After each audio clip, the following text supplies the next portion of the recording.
మనుషుల్లోకి వెళ్లి బతకాలంటే మహా ఇష్టం అబ్బా. అందుకే అమ్మ ఎంత చెప్తున్నా వినకుండా నేను మనుషుల్లోకి వెళ్ళిపోయాను. అదేంటో వెళ్ళిన కొత్తలో నా ముడ్డి చుట్టూ ఒక గుడ్డు ముక్కను కట్టేవాళ్ళు.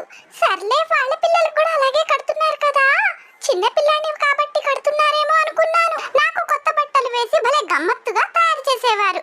అది చూసి నేను తెగ మురుసుకుపోతూ ఉండేవాడిని. అలాగే కొంచెం పెద్దవాడిని అయ్యాను. ఓ రోజు మా యజమాని బట్టలు వేసి బయటికి పోయింది. కబోతగా ఉండటం వల్ల ఆ బట్టలు కాస్త పీకి పడేశాను.